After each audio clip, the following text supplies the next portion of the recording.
The band Best Not Broken, and we've got a couple of guys from the band here with us. We're going to introduce Eric at the news desk. Welcome. Hello, thank you. Good to see you, Matt. And Carlo on the couch. Right on the couch. How did you get the couch, by the way? Well, there's a story there, but I'm not sure we should go into that right now. All right. And leave it alone. And who are we missing? And feel free to make up a ridiculous story about. I suppose we could. Probably that would be better than the truth. Right? I think yes. It's more fun if you come up with a story, not to put you on the spot. Well, we're missing Mark. Mark is our bass player. Yes. And I'm trying to remember whether he stubbed his toe or if he hurt his wrist. It's a combination. I think he stubbed his toe while hurting his wrist. That's probably what. So get a visual of that, right? Which has happened a couple times with Mark. Oh my! Well, he's a very dynamic individual, and he moves around and jumps around a lot. And, yeah. You know, a lot of times lands on his toe. Well, that's understandable. Well, actually, there's truth to that. I think he hurt his toe last week, right? Yeah, it was. So that's not all. Well, thoughts and prayers for Mark. Thank you. Well, welcome, guys. By the way, now what do you guys? So Mark is the bass player. So what do you guys each do in the band? So I sing and play the guitar. Carlo is in charge. Play some drums. Yeah, all percussion.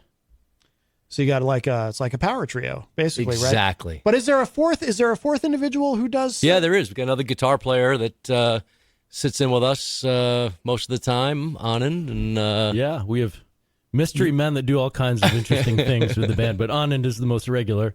Anand is our other guitar player. Gotcha. So is Anand there only occasionally for live shows or consistently or?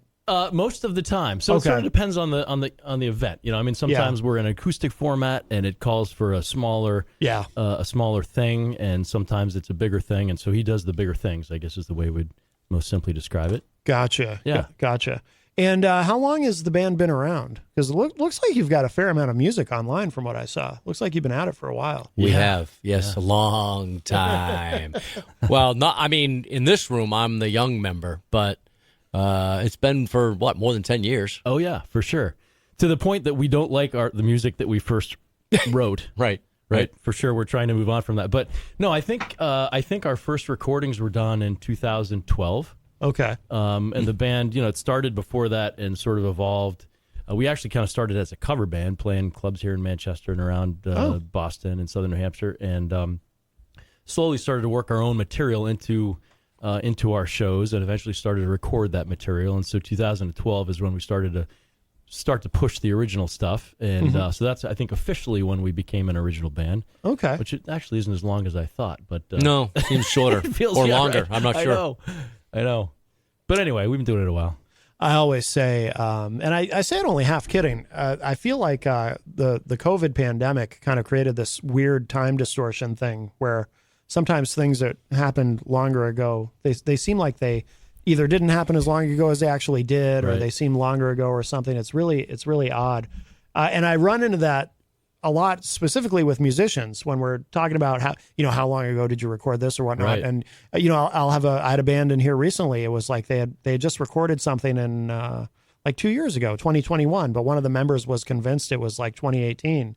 It's just interesting how that works. Well, COVID changed the music business so much. I mean, live entertainment, obviously, because we weren't gathering. And so it really changed it for a lot of musicians. And, we're fortunate we have other ways of paying the bills sometimes, but those that were fully dependent on, playing for a living had a really hard time. Absolutely. And it seems like there's been some lasting changes too, because, when the pandemic started to wrap up and things opened up, all of a sudden a lot of bands are playing out again because they can, but then it's like now, I have a lot of different musicians on the show, and different people have different approaches, but some of the bands I talk to now, they're kind of like, yeah, we're doing, maybe one show a month. We're not really, gas is expensive. It's, we can do live performances in our living room and stream it, and are really kind of pulling back.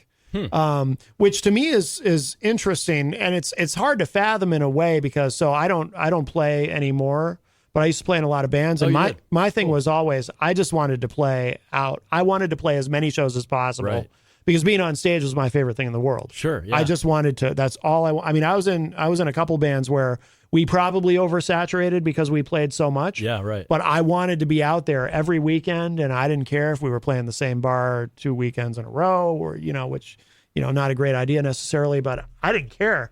And but it's interesting now. Some bands are really kind of pulling back, and then there's others who are just playing every weekend and really really trying to still push it. But I think the period right before COVID, who knows what date that was, but that summer season, we were actually very busy. Yeah, we were playing a lot all over the Northeast, touring as far down as Virginia. I mean, we were very, very busy, and so we were definitely gearing up for another very busy touring season, and then kapoof. Yeah. But and we certainly haven't returned to that. Like to your point, a lot of bands, musicians have not returned to that hectic schedule of playing out as much as possible, because I think we've all discovered that there's just different ways of getting the music out there for people to listen to, especially as an original band.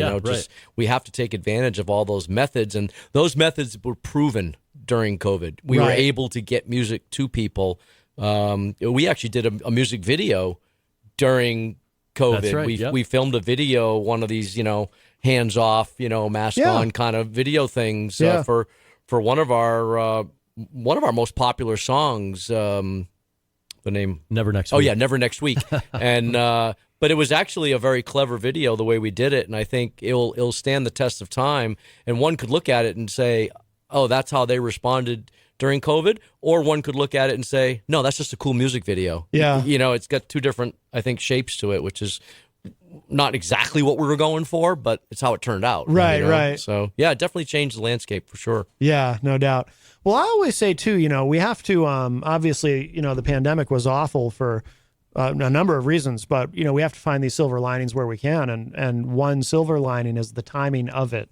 Because if it had happened 20 years ago, or even 10 years earlier than it did, we were fortunate that it happened at a time when we have all this technology. Right. And it kind of forced people to embrace technology in ways that they hadn't before. But some of what we were seeing, like, I saw examples of actually very famous and successful bands doing these, these streams online where they're all at home, but they're playing together, right? And for performances and in lieu of touring, and pretty remarkable stuff. And I feel like if this had happened 20 years ago, before we had things like Zoom and social media and everything, you wouldn't see anything. Probably, yeah. Career ending, probably. Oh yeah.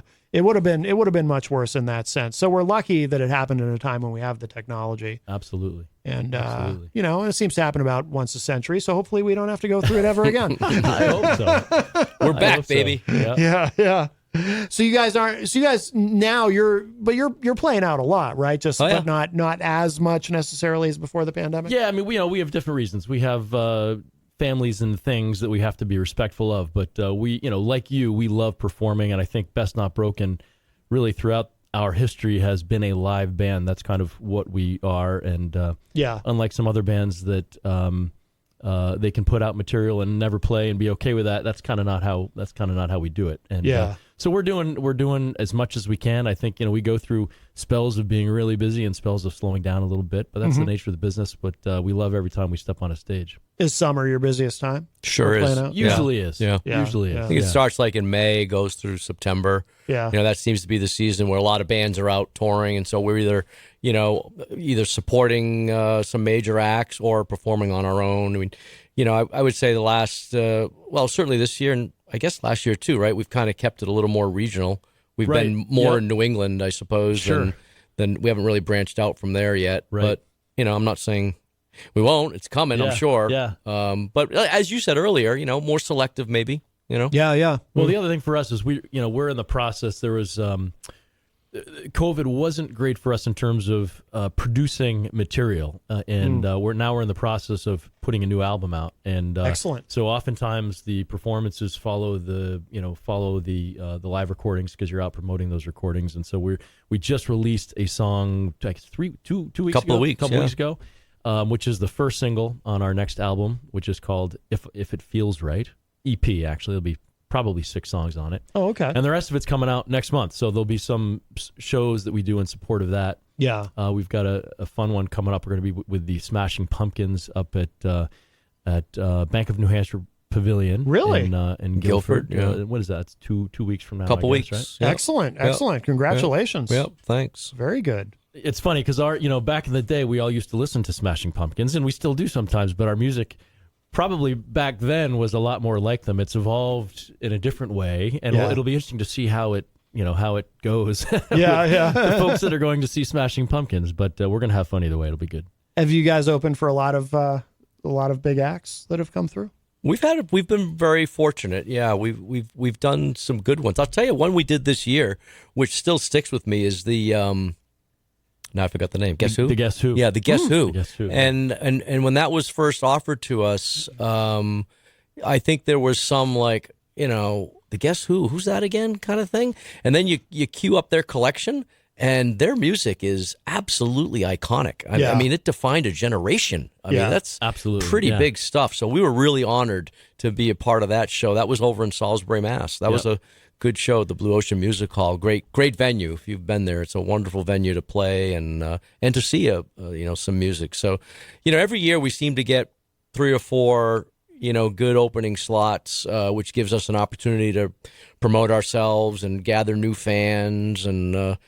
Sometimes we get a few, sometimes we don't. But it's a big live show, and so for us, for people to see us live, I think they really get a sense of the fun that we're having and the kind of music that we're making, and hopefully get somebody to buy a few records along the way and listen to some music. But it's been good. We've been lucky. You guys have merch you bring to shows? We You have do. a good amount of merch, We just came out with a fabulous T-shirt. You know why it's fabulous? Because our pictures are on it. We've never done a T-shirt with our pictures on it. Oh, really? And most of the feedback we got was, what in the heck are your pictures doing on the shirt? But no, it's a good group shot. It's a funny. We actually did the photo shoot for it in Manchester. Yeah, right. It was down the here in street. Manchester on the old railroad tracks or somewhere up the road here, and it was a cool shot. We always liked that. It was a cool photo, right? So Yeah. It ended up being on a shirt, and I don't know. We've sold quite a few of them, actually. We have, and the one thing we forgot to do is bring one here today, but that's okay because we're gonna either come back or mail it to you to make sure you have it. Yeah, definitely. Cool. Yeah, it's funny. I was just reading recently about how there was a time when people in the music industry thought, in terms of merchandise, that you couldn't put for a men's shirt. For women it was different, but for men you couldn't put pictures of a male band's faces on a shirt because dudes wouldn't wear a shirt with other men's faces on it. Interesting. This was I'd read something, actually Rolling Stone had something about this from way back, when I was a kid, actually, when Daryl Hall and John Oates, their manager at the time, Tommy Mottola, who went on to do other things, but apparently that was a big discussion in that camp, was, do we put out Do we bother putting out men's shirts with Daryl and John's faces on them, because are men going to wear that? Right. And I guess even to this day people debate about that. But then it's funny because last week I had Andy Klasensky. I don't know if you know him. He's a singer-songwriter from the Seacoast. Cool. He was here, and just coincidentally, he happened to have he was wearing a Michael McDonald shirt with Michael McDonald's face on it, and I didn't even realize it. But at first, and then the subject of Michael McDonald came up, and I was like, "Oh, he's on your shirt," and then and that made me think of that whole discussion of that debate about. I had no idea that ever happened. My favorite album cover ever was the I forget the name of the album, but it was the Police, and their 3 pictures were on it. And actually, we were sort of going for that kind of a thing. On this T-shirt, we didn't quite get it, but we made it our own. Yeah. It's more of a funny shirt, kind of goes with our vibe. We're having fun and, dressed in some sort of costume. And, I mean, it's just a funny kind of thing. But it is funny you mentioned merchandise. It's the first time we've done something. Normally it's like some graphic, right? Like something, maybe it's the EP cover or something. But this time, we went a little outside, and I'm gonna have to think about that now. How many guys? We should do a survey to see how many guys have actually bought the shirt. Right. I mean, I hope they do. Some have already, so we know it's working a little. Yeah, they have. Yeah. I think hip hop kind of changed that stigma too of guys wearing shirts with other guys' faces. Oh, Because, sure. Fair you know, point. because once hip hop started to get really big, you know, it wasn't unusual to see somebody wearing a Snoop Dogg shirt with Right. Snoop Dogg's actual face on it. Right. But If only we were as cool as Snoop Dogg. I know. that's right. I know. That guy.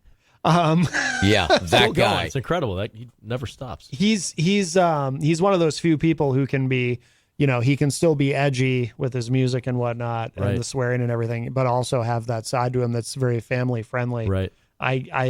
I'm not sure I can think of another example of somebody quite like that who occupies that space the way that he does. No, it's a good point. I'm not sure I can either. No. Yeah. No.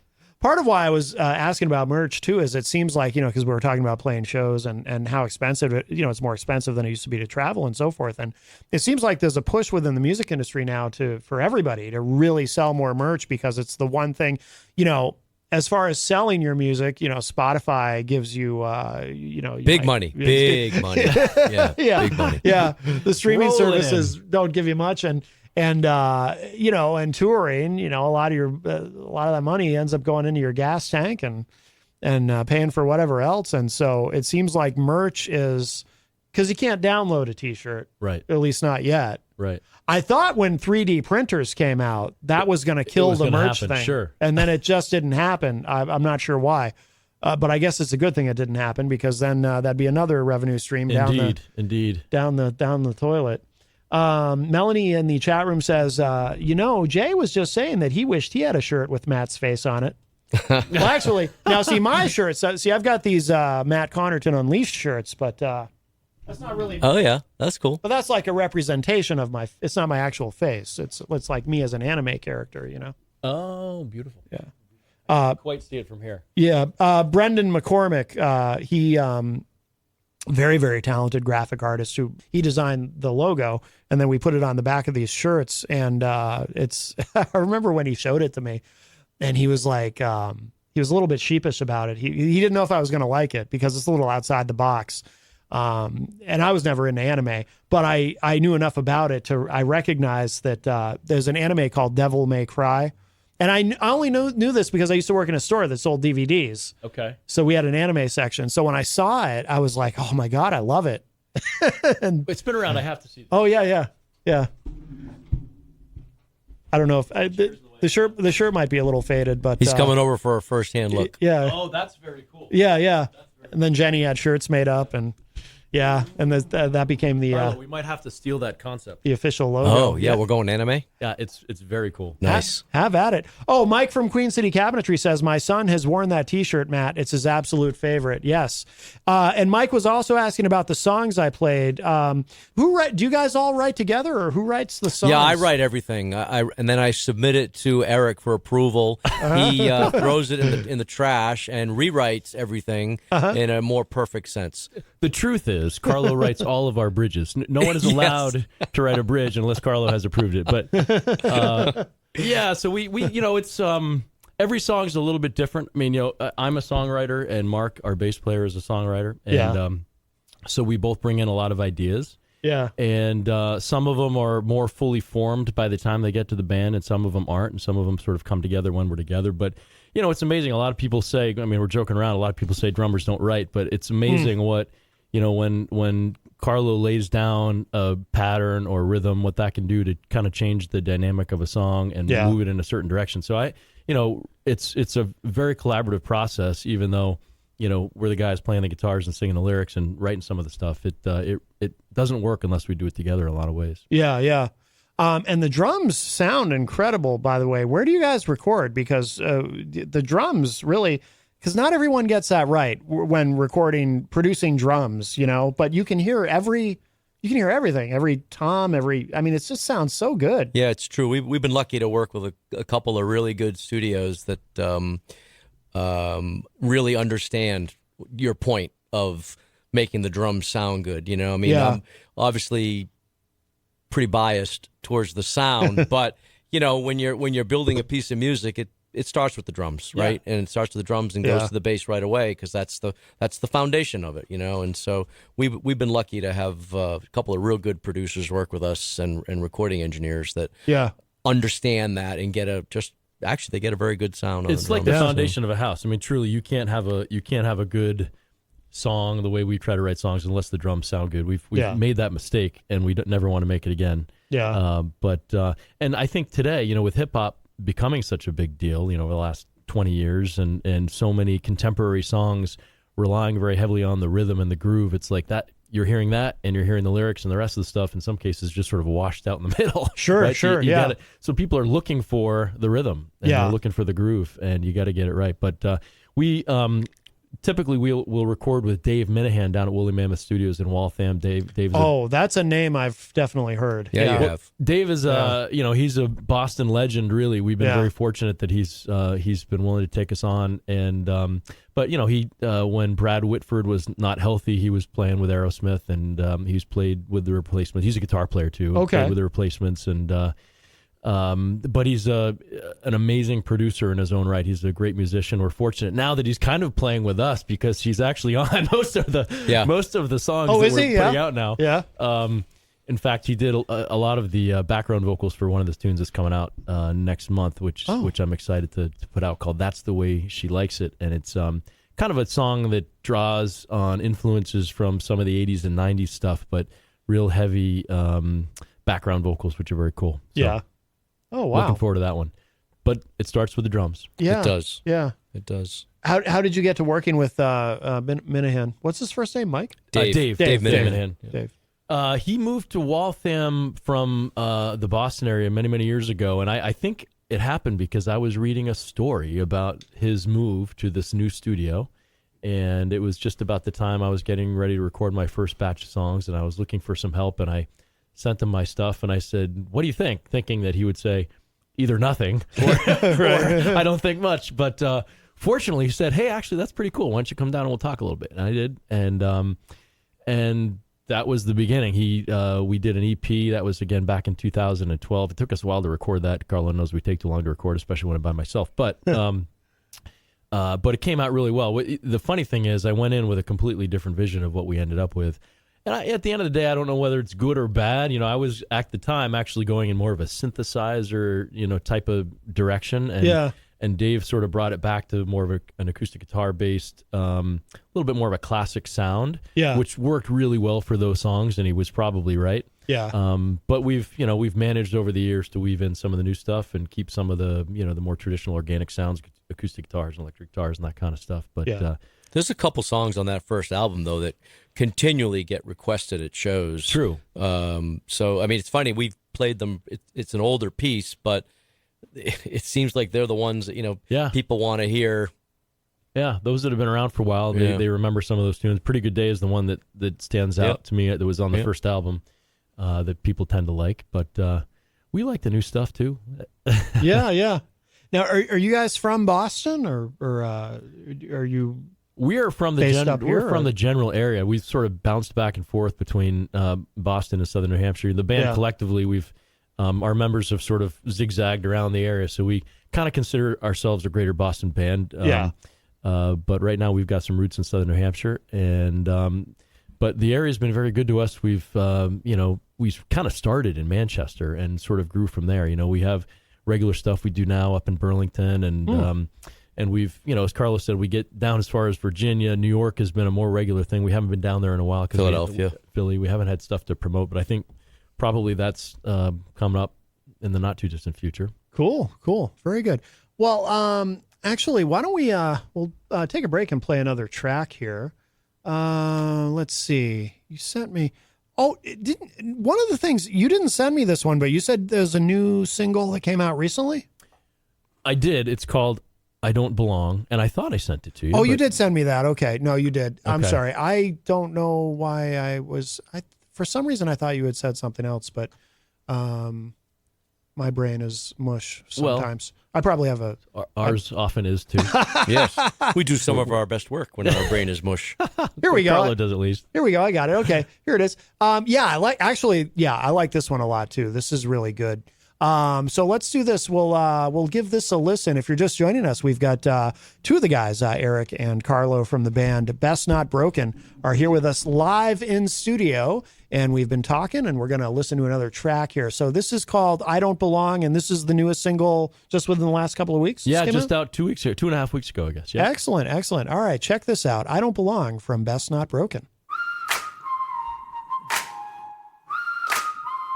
I'm walking in a homeroom, everybody boom boom. I see my kicking sideburns and watch the girlies' heads turn. I got my jeans pegged, mullet done with hairspray, rockin' new wave, copas and a fresh shave. I wanna be a rock star, pimpin' in my new car, hotties in the backyard, but I got nothing so far. Can I get up? Can I get up? Can I get up? Can I get up? Can I get up? I don't belong. Everybody knows.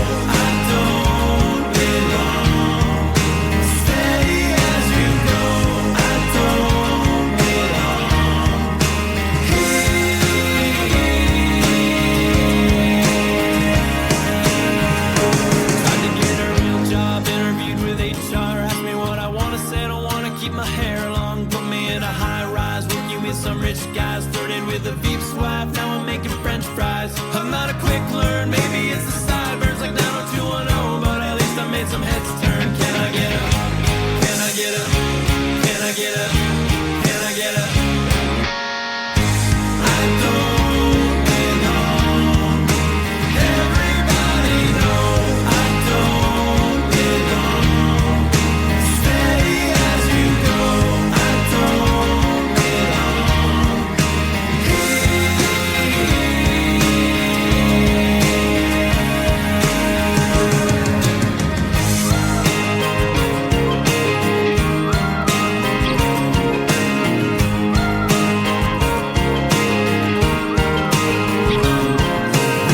Someone, but you don't know why.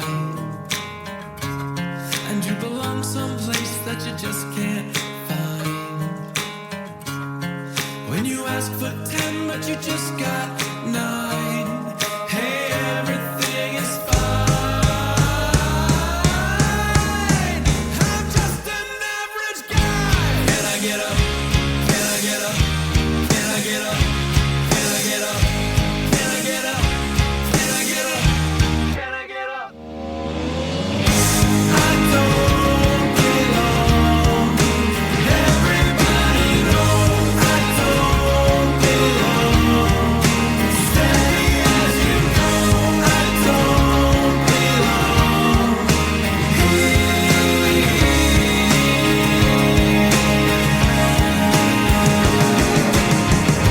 I don't belong.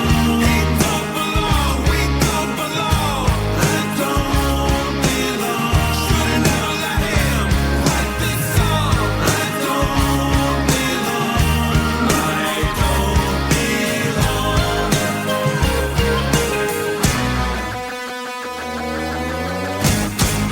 And joining us here live in studio, we have Eric and Carlo from the band Best Not Broken. And guys, that's very, very catchy. I caught myself singing along to it. So that probably happened. I would imagine when you play that at shows, you probably get people singing along, right? It does. It gets a real good response, singing, clapping.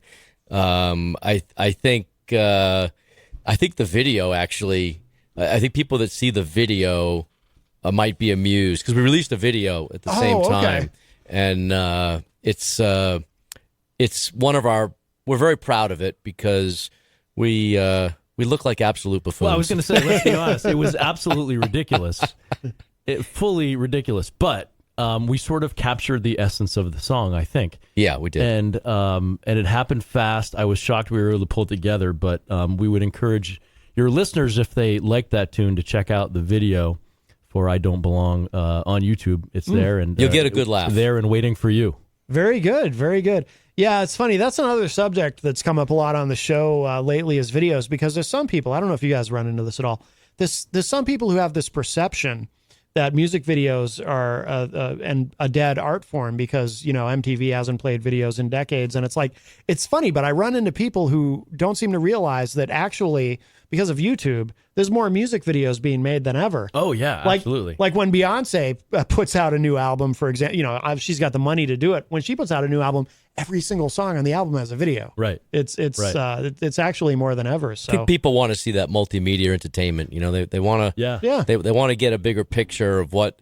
Certainly, they want to see the artist. They're hoping to see the artist in the video, and it just provides a more multi-dimensional musical experience as opposed to just listening to music. I mean, and I think you might capture the interest a little more. Like people will listen to the entire song as opposed to when you're streaming. That's a good point. They're going to get a minute or so in, like, yeah, all right, move to the next one, move to the next one, move to the next one, click, click, click, click, click.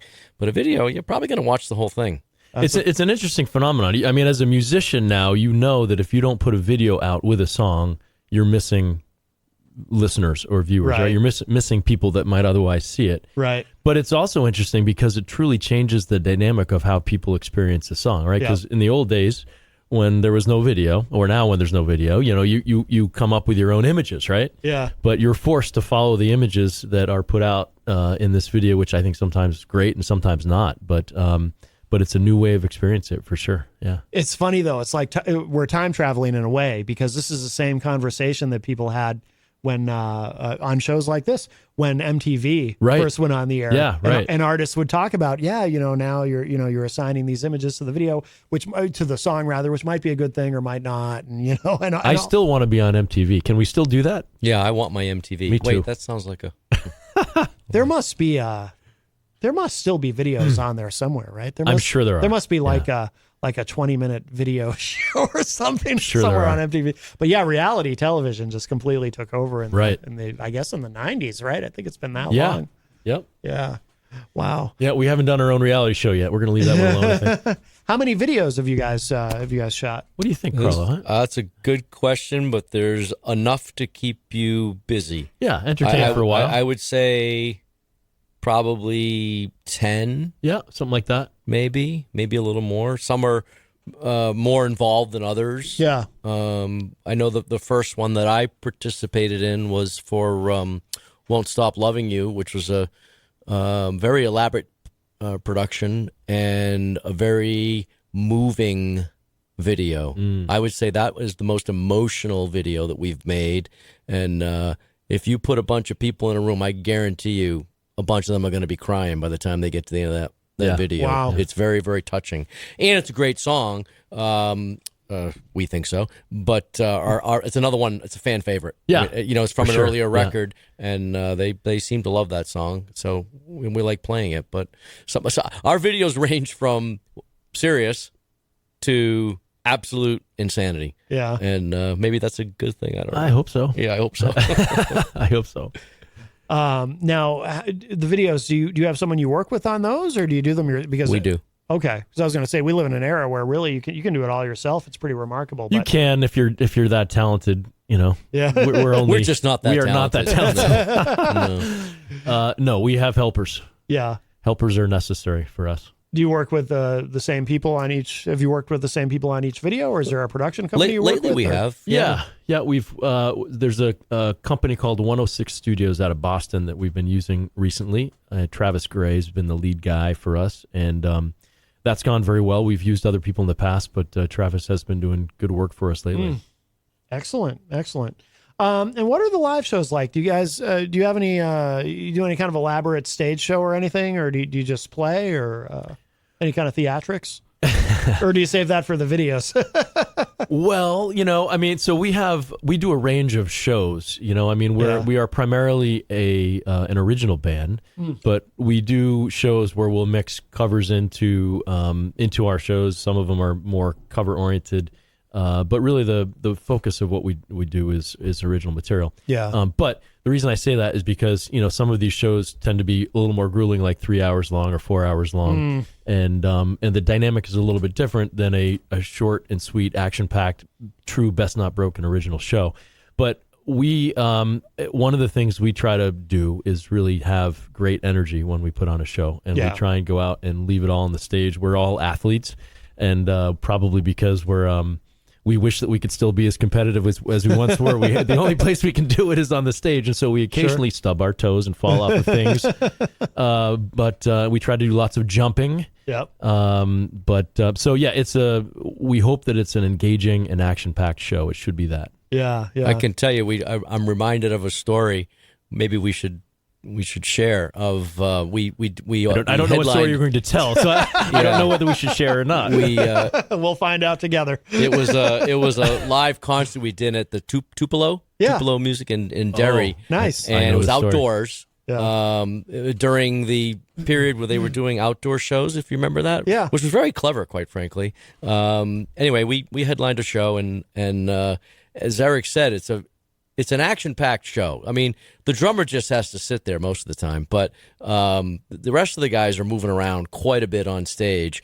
And we had a choreographed piece of the show, remember, where we were doing some things. And the point of the story is it was about 150 degrees out, and the sun was hitting that stage, and you're driven by the music and the fan interact. It was a sold-out show, so a lot of people, and you're feeding off that energy. But at some point, it's just not enough. Right. It was so hot out. Yeah. I think we're all feeling a little faint. And there's a particular thing. You'll have to come to one of our shows. There's a particular thing we do at the end where this guy runs around, just does something absolutely crazy. And it was great. We're watching the whole thing's happen, and people are applauding, blah, blah, blah, blah, blah. And that's the end of the show. The encore's over. And we got to the back, you remember? And he was white as a sheet. I thought I literally thought he was going to pass out because he was so active, and it was so hot out. Yeah. And you can't hydrate on stage, really. So, you're just giving it all. And that was quite a performance, I would say. That was So I try to get a little exercise, and this is one of those times where I almost didn't make it back to the stage. Wow. And we've had a couple of those lately. In fact, we were down in Salisbury a few weeks ago, and I almost didn't make it back to the stage, which would have been terrible because you guys would have had to clean up all by yourself. Yeah, somehow I feel like that was part of the plan. It might have been. I was in the big band van. Wow. Well, I always say rock and roll should be sweaty, but you don't want, heat stroke or anything like that either. No, definitely try to keep it as safe as we can. I will tell you, our fabulous bass player who couldn't make it today with his broken toe carries a fan with him every show. Oh, really? Yeah. He has a fan set up because I think he sweats the most of all of us. Oh my God! And this fan is just always running. It doesn't matter. Well, actually, what the truth is, we have levels of fan. I mean, he has his standard fan, but then we have a super hot show. We upgrade to the big fan, and then we can actually double fan if we have to double fan. Oh. I would say that the worst. So the one time when Mark was sweating so much, and there was nothing a fan could possibly do. The video that we shot for the song "Kids," which I think you played earlier, had Mark at the beginning in a kangaroo outfit. And at the end, he had to go because we ran out of time. And so I briefly had to play the kangaroo. Oh. And I put on the kangaroo outfit. And I couldn't feel the outfit because it was mush. It was it was mush. It was sweating probably so much. the most disgusting thing I've ever felt in my life. God. And so I no longer even will look at kangaroos. But does it make you feel closer to him? Not at all. That you've I try to stay further away. Now that you've worn his his sweat. No, Mark, if you're listening, I'm actually currently trying to get further away from you. Wow, that's funny. Eric, you ever do any radio or voiceover work or anything? Never. I'm sure I'm not the only one who's ever asked you that. I can't be the first one to ever ask you that. It's possible you are. I'm not Really? sure. Wow. No, I've never done it. Because you've got the voice. Carlo, doesn't he have the voice? You've got the voice for radio. Yes, You think? definitely. You've got one of those voices I'm actually jealous of. Because I'm very, I'm able to evaluate myself pretty honestly. I think I know I have a good radio voice, but you have a great radio voice. You've never done a podcast or anything? Never done a podcast. Wow. No. No car commercials. Can you narrating car commercials. You should do a car commercial. That would be Yes. awesome. That would be fun. Yeah. For real. Definitely do For that. real. Well, we need a hit. Maybe we can find a hit in the auto commercial Do like a little jingle, realm. A right? jingle. Like car commercial jingle. Uh-huh. Can you auto tune in radio? Can you live auto tune in radio? No. No, but I just imagine you narrating it. You could narrate the I've never car tried it. commercial. I mean, Yeah. I read books for people. Do you? Yeah. I do. There you go. Mostly my kids. Yeah. Well, makes sense. They don't People. they don't tell you they love your voice? They've never said that. They're usually mad at me because it's bedtime, and it's like, Dad, what are you doing? Right. Don't put us to bed. No, they're used to it. Used to your voice. JFed in the chat says, do you play birthday parties? I think we have done parties. Well, remember think the we time have- I jumped out of that cake? Oh, I do Yeah, remember yeah. that. Oh. Different story. We do we do private events occasionally. Most of Yeah. what we do is in support of our music, but we do private Yeah. events occasionally. Yep. So he's been asking, he's been looking for someone to play his wife's birthday party, Melanie's birthday party. Cool. I believe it's in September. Now, the thing is, I should tell you, though, in case you do get... You take a commission, I know. No, it's not that.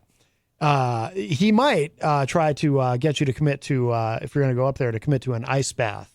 Oh, So I thought I should mention that just to kind of warn you all right.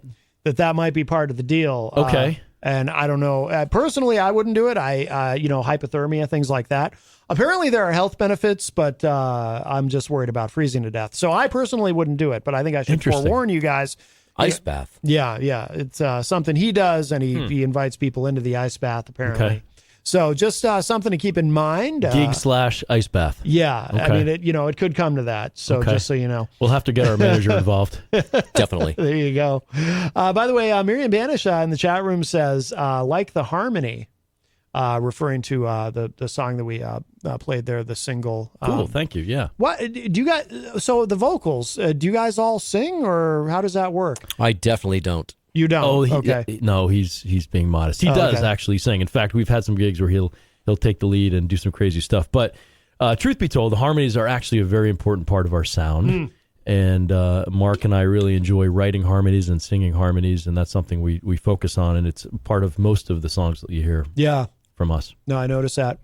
But Carlo, you sing live with the guys, I assume, or? Very seldom. Oh, really? Okay. All right. I've got a lot of work to do. I'm very busy back there. He is a busy guy. Yeah. Yeah. Yeah. Well, that's the thing. I had a band on recently with a singing drummer where the drummer did the lead vocals. Yeah. And that's something you very yeah. rarely see. Uh-huh. But it's such a physical instrument. So to have to play drums and sing, even just doing backing vocals, it must be. It's got to be hard to do. 'Cause I you're think it using- would be tough. I don't know. Honestly, I don't know how they do it.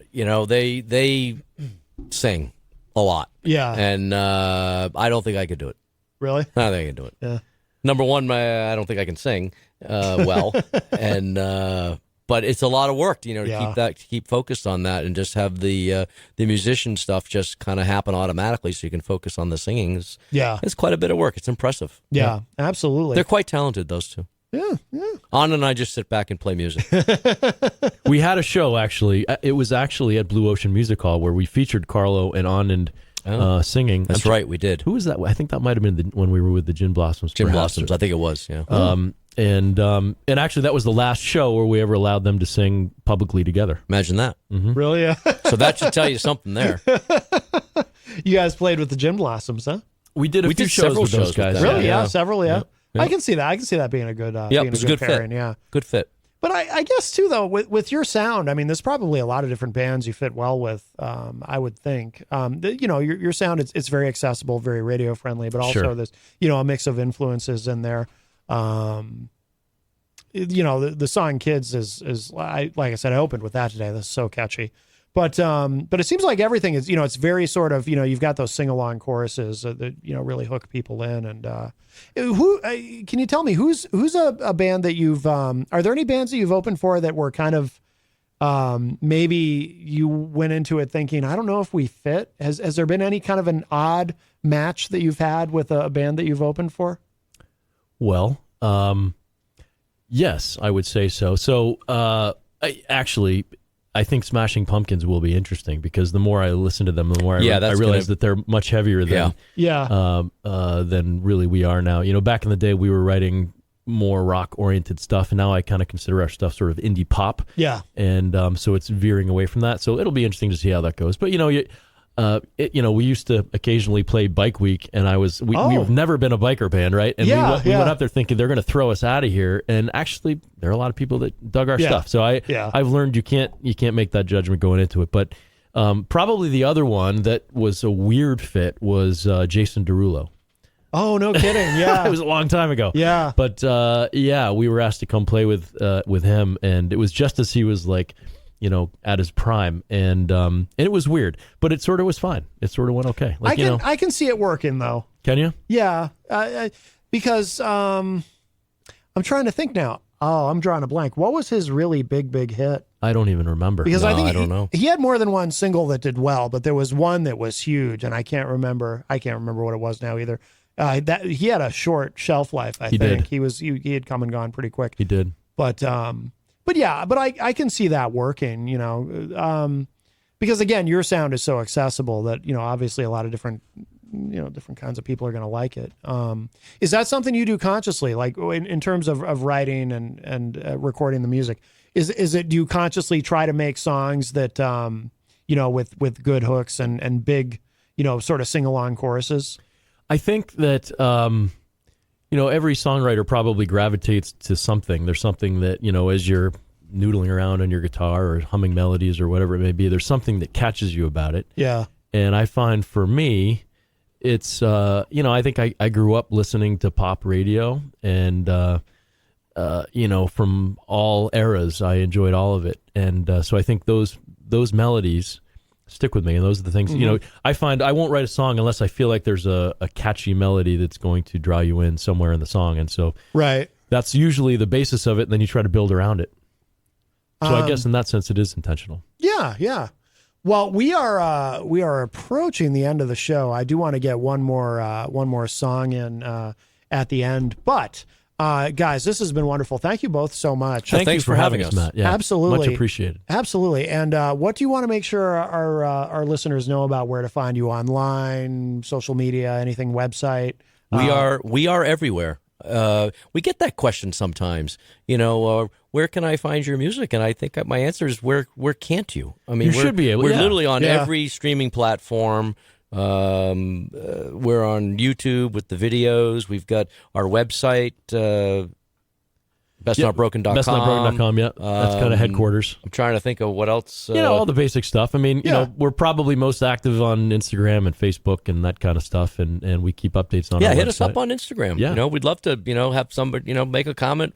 We like responding and interacting with our fans. It's great fun for us, and if you've seen us at a show or you want to see us at a show, give us a little shout out, and we'll let you know what's going on. Mm-hmm. Absolutely. And do you have any shows coming up this weekend that you want to plug? We're in Vermont this weekend, right? Yeah, we're playing up in Burlington, Vermont, a place called Red Square. It's an outdoor show. Get there early because it fills up fast. Yeah. And especially if the weather's nice, I should say. If it's raining, true. Doomsday. Yeah. But it hasn't rained much this summer, so we should be okay. That's why Carlo is wearing his red shorts. He has these on all week, same pair. Yeah. He can't take them off until the show. That's our deal. Wow. All righty. Well, that's your business. It is. Oh, Matt, you have to close with that, right? Sure is. Absolutely. Guys, thank you again so much. Mike from Queen City Cabinetry says, awesome guests today, Matt. Thank you. Guys, thank you so much. And we will end with this track. This is called Lowlights. This is kind of a little darker. Yeah, it's a different tune. This is a Mark tune. This is one of the new singles that's coming out on our new EP. Very good. Oh, when is that out, by the way, the EP? Well, it was supposed to be soon, and it's been pushed back a little, but I would expect it shortly after Labor Day. So check our social media. It won't be long. Excellent. All right, so we're going to end with this. This is, thanks again, guys. And this is Lowlights from the band Best Not Broken. Check this out.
Frankenstein, and I'm the gecko, and I like to...